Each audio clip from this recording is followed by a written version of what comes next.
Welcome to week 10 and our last week of the semester. We will be finishing the course by covering chapter 15, which covers cognitive psychotherapy as well as mindfulness-based therapies. So yet again, we'll return to our timeline of psychotherapy approaches. So we visited this a few times over the last few weeks. We've covered psychoanalysis, we've covered humanistic therapy, we've covered behavioral therapy. And today we're going to talk about the cognitive approaches. So Beck and Ellis are two of the original psychologists who developed cognitive therapy and introduced this in the 1960s. So we'll talk about their approaches that are still used today. And we're also going to talk about more modern approaches, such as Marsha Linehan's dialectical behavioral therapy and Stephen Hayes' ACT, or acceptance and commitment therapy. And we're going to talk about how some of these third wave approaches really incorporate a lot of principles from humanistic psychotherapy as well as behavioral therapy. So cognitive therapy was developed yet again as kind of a reaction to the previous forms of therapy. So at this point in time, we have, a pretty strong foundation of behavioral therapy is in the psychology world. We have people who are still practicing psychodynamic approaches. However, as we talked about at the end of last week, with behaviorism, therapists might note that strict behavioral techniques don't always work. There's some things that get in the way of success. Additionally, there's still this increasing dissatisfaction with psychodynamic approaches. We've talked about the many limitations of the psychodynamic approaches, that they're not as empirically supported, that they take a very long time and aren't necessarily tied to kind of specific present moment changes in someone's life. And so cognitive therapy was really kind of filling this gap where behavioral approaches are usually pretty effective, but they aren't really addressing some of these kind of internal barriers to behavior change. And then the approaches that historically did address the internal barriers aren't necessarily resulting in actual changes in someone's life. And so cognitive therapy can be seen as kind of a solution to both of these problems. And cognitive therapy does retain a very large overlap with behavioral therapy. So many therapists and many approaches combine both into cognitive behavioral therapy, or CBT, which I would say is the predominant type of therapy that people practice these days. Just to clarify, I might mention, third wave CBT. And so I want to kind of define what the different waves have been. So the first wave was considered behavioral therapy. The second wave was kind of this traditional cognitive therapy or cognitive behavioral therapy that was introduced by Beck and Ellis, and it really focuses on cognitive restructuring. So we'll talk about that a bit in this video. And then when I refer to third wave therapies, this refers to acceptance-based cognitive behavioral therapies. So this includes treatments such as ACT or DBT, as well as mindfulness strategies. And we'll be covering these in the next video. But I want to clarify that even though these kind of came in these three different historical waves, all three waves are still regularly practiced and supported. And it really kind of just depends on the therapist preference, the client preference. Personally, I use strategies from all three, depending on the client and the presenting problem. So even though they kind of emerged at different times, it's not like one wave totally replaced another wave.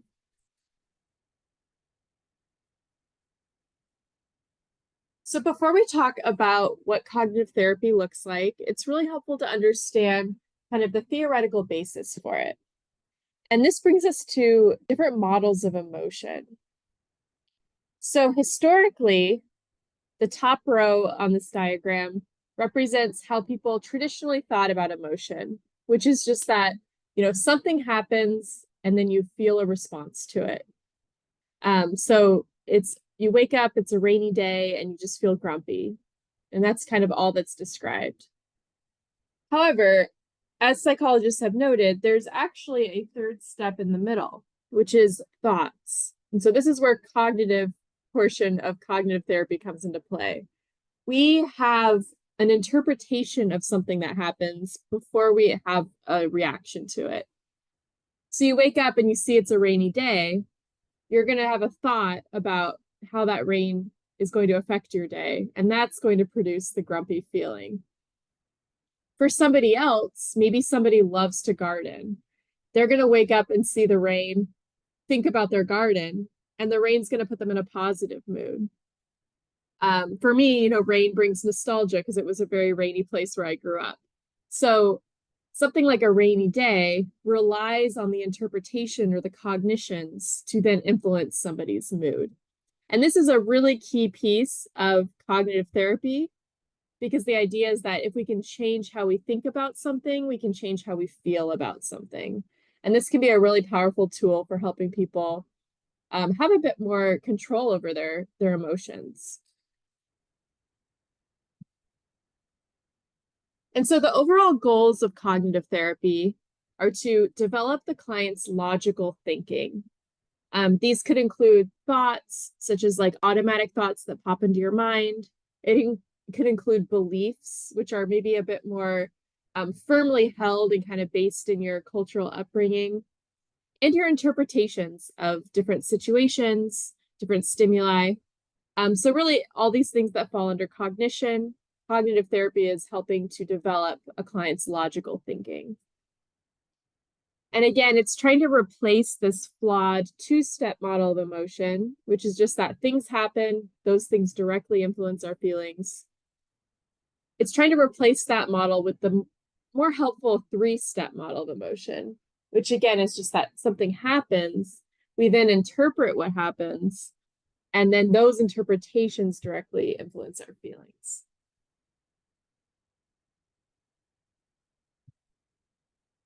And so in cognitive therapy, cognitive therapists are often functioning as teachers or coaches for clients to help develop this logical thinking ability. And so it's a much more structured approach than some of the other psychotherapy techniques we've discussed in the course. A cognitive therapist might use, mini lectures to kind of describe these models of emotion or how thinking works. They might use handouts, worksheets, readings to help the client understand what the difference is between these models of emotion. And part of the goal here is that the client can use these skills independently. So you'll remember from the behavioral psychotherapy chapter, I was really emphasizing that one of the things I really like about behavioral therapy is that it teaches the client to be their own therapist. And cognitive psychotherapy is very much the same. The goal is not that the therapist is like this expert that kind of holds this ability to analyze. The real goal is to really help teach the client skills that they can bring forward in their own life, even beyond when they're in therapy. And so part of the reason I include this diagram is because this is something that is often taught to clients in CBT pretty early on. This idea that thoughts influence our feelings, feelings influence our behavior, and behavior reinforces thoughts. And so we can kind of interrupt this cycle at any of the points. And so we can use the cognitive strategies that we'll discuss this week to kind of change the way we're thinking about a situation. But we're also going to be using a lot of behavioral strategies as well to help modify kind of how behavior will reinforce thoughts. So we'll talk a little bit more about that in these videos. And a lot of the way that behavior strategies are incorporated into cognitive therapy is by assigning homework in the client's day-to-day life. I often don't use the word homework just because it's like a loaded term. A lot of people don't like school. But I'll say like in between therapy practice or kind of like an experiment. And so it might look like doing a lot of the cognitive work in session and then assigning kind of changes in behavior, such as exposure practice or the behavioral activation, some of those strategies from last week, as practice in between sessions. And this is really helpful for tying in the client's day-to-day life into the therapy.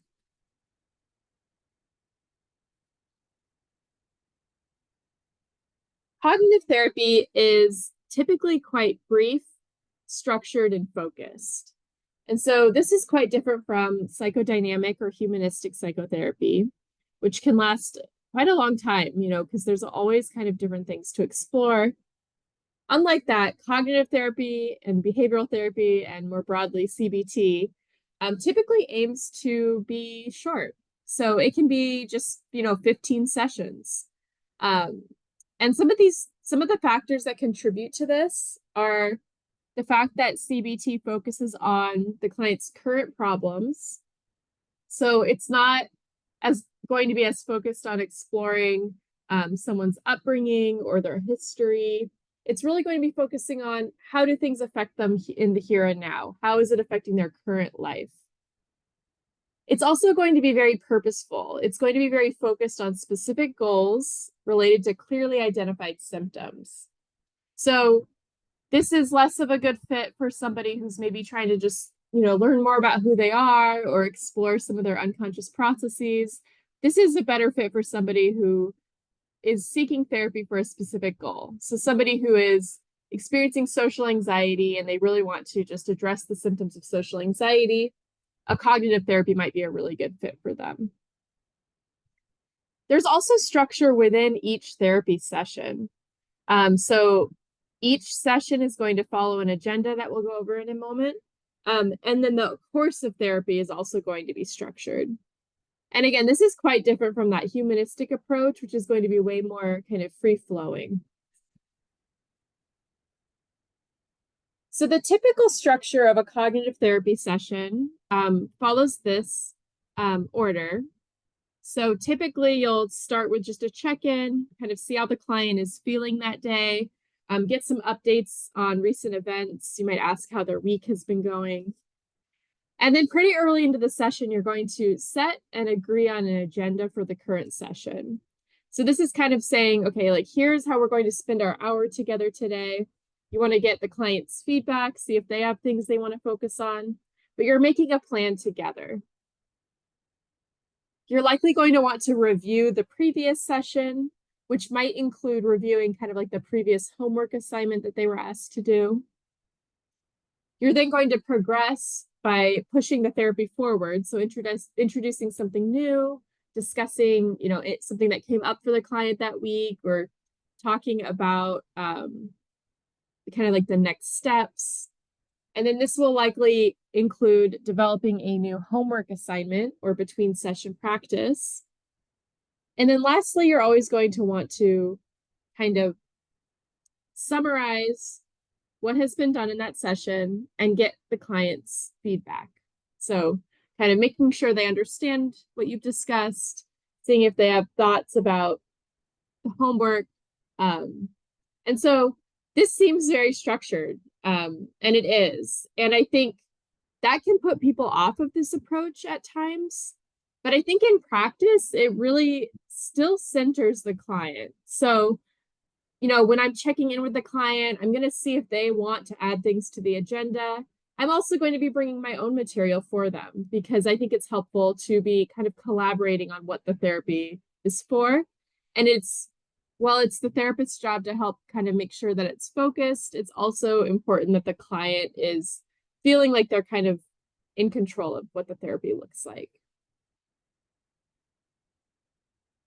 In terms of specific strategies, cognitive therapy really focuses on cognitive restructuring. And so, again, the goal of cognitive therapy is often to develop more logical thinking. And this is done through this strategy of cognitive restructuring. So if you look at this chart, this sort of portrays that three-step model of emotion. So we have a situation that then leads to having automatic thoughts, which then leads to having an emotion. And so the goal here is to identify what the automatic thoughts are so that the client can kind of challenge them and change them if needed. And I think this diagram is helpful. We're not going to go into this in a lot of detail in this course, but there is a big difference between, these sort of automatic thoughts are things that just pop into your mind. Then we have, on the other extreme, we have core beliefs, which are things that you strongly believe about people, about the world. These are like going to be related to your kind of philosophy or religious beliefs about humans. It's going to be related to your culture. They're going to be just kind of these fundamental beliefs you have about the world. And these are going to influence what you believe in these kind of intermediate beliefs, and then that's going to influence your automatic thoughts. So for somebody who grew up in like an unstable environment where people aren't really trustworthy, they might have a core belief that people are fundamentally not to be trusted. This could lead to kind of an intermediate belief that, you know, when I'm out in public, I shouldn't talk to strangers. And this could lead to an automatic thought that, oh, this person on the bus is looking at me because they don't like me. And so the core belief is going to be more about like humans more broadly. The intermediate belief might be kind of like a rule that they follow. And then the automatic thought is going to be kind of like the thought that just pops into their mind when they're in a situation. And usually the goal of cognitive restructuring is to address these kind of automatic thoughts because they are situation specific. And it's quite difficult to change someone's core beliefs. They are very, very strongly held. So you can kind of chip away at them. Sometimes when people are personally motivated to kind of have a kind of like paradigm shift in how they think about things that can happen. But typically in cognitive therapy, you're going to be addressing the automatic thoughts. And I put an asterisk here because I think it's important to talk about cultural competency. So the therapist's view regarding which thoughts are logical may not be universal. So if we go use an example of somebody who's grown up in like in a setting in which they are in the minority and they experience a lot of discrimination, their kind of thoughts that might be deemed paranoid they could very well be like rooted in their reality. That could be really what they're experiencing. But a therapist who has not experienced that same upbringing may see the thoughts and say, oh, they're just kind of being overly negative or they're being paranoid. And so it's really important for the therapist to understand where the client is coming from and to really understand kind of like the different experiences that people have that can inform their core beliefs and their automatic thoughts.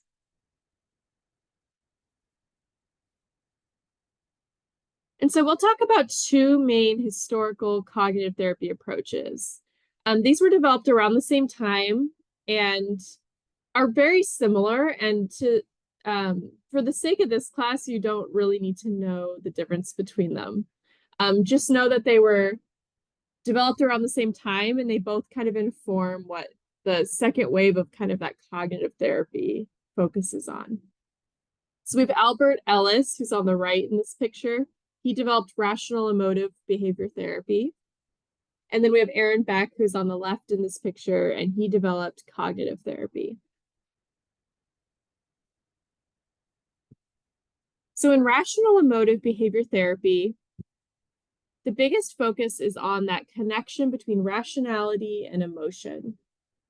So Albert Ellis believed that humans are uniquely rational as well as uniquely irrational animals. That this is what sets us apart from other animals. And he believed that humans can live happier lives if they learn to maximize rationality. And so he developed this ABCDE model, which basically includes some sort of activating event. So something that happens, it could be, you know, a rainy day, as we talked about. And then B is for belief. So this would be that kind of like interpretation of that activating event. So the way that somebody thinks about it. Then that person is going to have an emotional consequence. So these first three steps are the same as that three-step model of emotions. We have the event, the belief, and the emotion. He added then that you can take this step to kind of dispute the belief and then come up with an effective new belief. So using the rainy day example, let's say you wake up and it's raining and you think about how it's going to rain on you when you're trying to take the bus to school. So you're going to feel grumpy. But then you could kind of pause for a second and maybe dispute that belief. So you could think, okay, yeah, I'm going to maybe get rained on when I'm waiting for the bus, but at least my plants will get lots of water. So maybe it's actually not so bad that it's a rainy day. Maybe you're thinking, oh, it hasn't rained in a while, so it's good for the island in general if it rains. And so then the new belief could just be that, like, well, it's mildly annoying, but it's overall a good thing. And so this is just a simple example for how the ABCDE model might be used. So we'll give you another example. So let's use this example around anger. So let's say there's an activating event, which is that you're driving to school, someone cuts you off when you're driving, you're almost in an accident. Your belief is going to be, people shouldn't drive like that, or that guy's a jerk, or you might think about how you almost got hurt. And so then you're going to have an emotional reaction.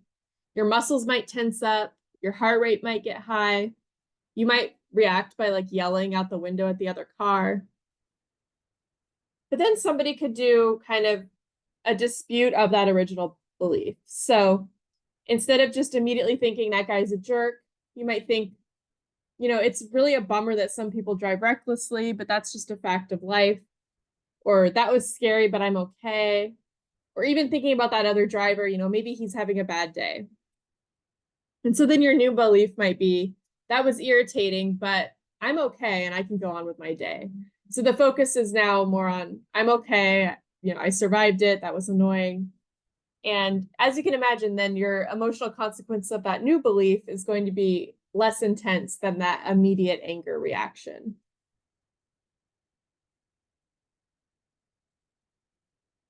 So like I said, Beck's cognitive therapy is very similar. So his was more focused on this idea of this cognitive triad. So he split thoughts into thoughts about the self, thoughts about the external world, and thoughts about the future. And he believed that the clinical depression is rooted in having negative thoughts across these three domains that he called the cognitive triad. And clinically speaking, his approach was very similar to the ABCDE model. So his goal was to challenge illogical thoughts, increase logical thinking, except one of the differences here is that while Ellis believed that if humans are more rational, they will be more happy, Beck believed it was a little bit more based on what's like functional for the specific client. And so he used what he called a dysfunctional thought record to work through the ABCDE model. Something else that Aaron Beck introduced was this idea of cognitive distortions or unhelpful thinking styles. This really helps teach clients and therapists how to identify and kind of understand which thoughts are not so helpful for influencing how we feel and how we act. So I'm including this picture because I think it's a nice overview of some of the examples. You've probably heard of some of these. So some of the common ones are like all or nothing thinking. So when people are just thinking like, either it's like, I'm perfect or I failed, or like, might as well not even do it at all unless it's like all there, never or always, this is often characterized by these kind of extreme words. And if you can identify all or nothing thinking in a client or in yourself, you can challenge that by kind of looking for those shades of gray in between. Another common example is catastrophization. So blowing things out of proportion. And so this would be like expecting the worst case scenario. So this is really common with anxiety. So if somebody has social anxiety and they're really afraid to give a presentation in class, they are likely thinking about like the worst possible thing that can happen, that they're going to completely mess up the presentation, that everyone will judge them for it. And instead, it's really helpful to challenge this by thinking about like, well, what are the other possible scenarios? Like, what is the best case scenario? What is like a medium scenario? And then another one I'll highlight is personalization. So this is often like taking responsibility for things that you have no control over. So a lot of times this happens with post-traumatic stress disorder. So thinking that things are your fault or that it is kind of like a personal character flaw that something happened. And this can be challenged by really evaluating the situation to look at the factors that contributed to what happened and identifying like where were your actions leading to the outcome versus other people's actions or the situation. I will note, so these are generally referred to as cognitive distortions, though as you can imagine, that doesn't sound very nice. So a lot of times people will present them to clients by just talking about kind of like common, mental mistakes that we make, or these things are types of thinking that we all do. Because I think it's important to not kind of stigmatize the way that people think or make people feel bad for having these, because we all do these things a lot of the time. And even if you build a lot of self-awareness and the ability to challenge them, you're still going to be making these kind of cognitive distortions. And so Aaron Beck addresses these cognitive distortions by using a thought record. And so this is a simple example of what one might look like. And so this can literally be like a worksheet that you either do with a client in session or you give it to them as homework. But you're going to ask them to kind of give a brief description of the situation or event, identify any automatic thoughts that they have about it, their emotional response, and then you're going to have them challenge it or have a more adaptive response and record the outcome. So for this example, let's say you fail one of your exams. And so the automatic thoughts that might pop into your mind are, I'm a stupid person, or I'll never make it through college. And so if you're having these thoughts, you're likely going to be feeling pretty hopeless and experiencing some depression. And so what the therapist might help here is to look for a more adaptive response. So this might look like looking for evidence of successes. So noting that, I didn't fail my last exam, or looking for opportunities to change. So, noting that like, well, I didn't study for this exam, so now I learned that it's important to study. And when you take these more adaptive responses, when you have these other types of thoughts, it's likely that the emotional outcome is going to be more, disappointment and maybe some hopefulness. And I want to highlight this because I think it's really important. One of the criticisms of this approach can be that it's like trying to turn all the negative stuff into positive stuff.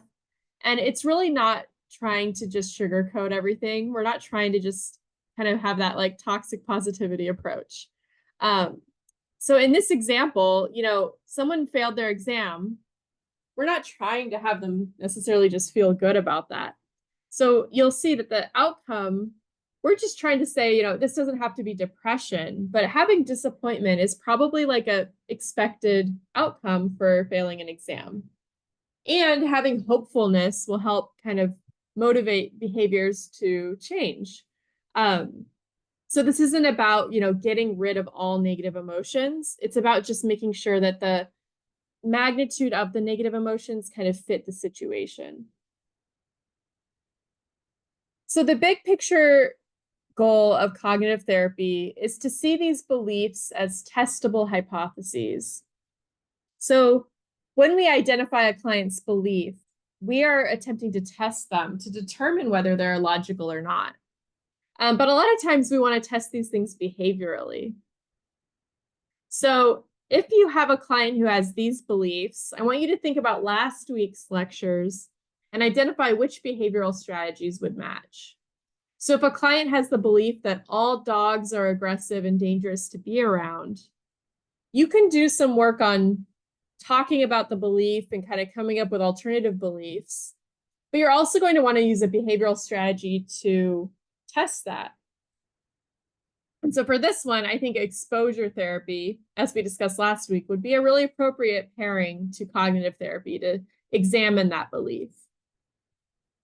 For a depressed client who is saying nothing is enjoyable anymore, you might use that behavioral activation strategy with some activity scheduling to really see, like, is nothing at all enjoyable anymore, or can we find something that raises your mood, even if just a little bit?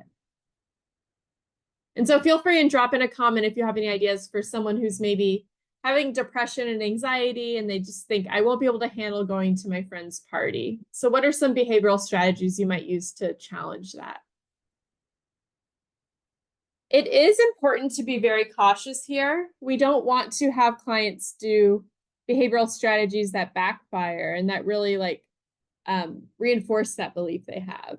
So it's really important to have activities that have a high chance of success. This goes back to that idea that with exposure therapy, we want to pick things that are kind of in that medium range. So we want it to be challenging enough that it feels like a success, but not so challenging that they can't go through with it. So if somebody believes all dogs are aggressive and dangerous to be around, you're not going to just introduce them to a big dog that you're not familiar with. You're not just going to take them to the dog park.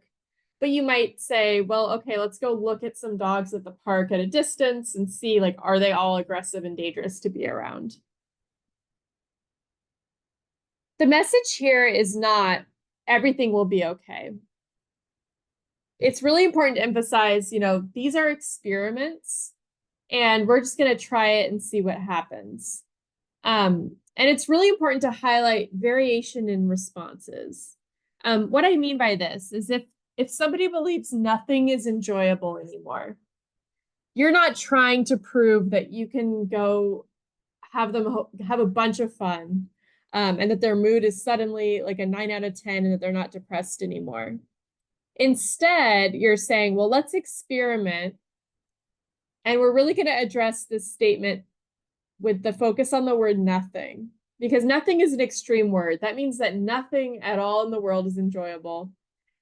Where chances are you can find something that will produce variation in their mood. So, you go out for ice cream, you go for a walk, you do your math homework, you play a video game with your brother. Let's say you're working with a client, you're doing all these different things. Chances are they're going to have different moods for different situations. And that can help kind of argue that, well, okay, some things are more enjoyable than others. And you're not trying to say everything will be okay. You were wrong to think that. It's more like, okay, well, maybe, different things have different levels of enjoyment. And so it's more about looking at this variation in response. The last thing I want to talk about regarding kind of this more traditional approach to cognitive therapy is the technique of Socratic questioning. And so Socratic questioning can be defined as instead of the teacher filling in the mind of the student, so instead of the person kind of telling someone what to think, they're kind of both responsible for pushing the dialogue forward and uncovering truths. So unfortunately, this is an asynchronous class, so I have to upload lecture videos. So I am kind of just telling you the material in the class. But if we were in person, I might be asking you a lot more questions to kind of uncover what you think about psychology so that we can kind of both get there together. This is often used in both teaching and in therapy work, and it's used a lot in traditional cognitive therapy. I uploaded a video that I think is a really nice example of how a therapist is using Socratic questioning to treat somebody who has post-traumatic stress disorder and maybe some depression. And you can really see how he is not telling the client what to do or what to think. Instead, he is helping guide the client there. And so your goal here is to help the client realize that their thought is illogical by just highlighting discrepancies or exceptions to a rule. So you might ask them to explain more, like, what do you mean by that? Or why do you think that's true? Is that the only way?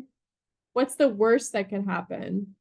You might encourage them to come up with any counter arguments. And you might ask them to do some of the summarizing, like, how did we arrive at that conclusion? And through these questions, you're helping highlight logical thinking processes and helping them come to realize where maybe the logic isn't there, and maybe they need to rethink some of the ways that they've been thinking. This is also called guided discovery.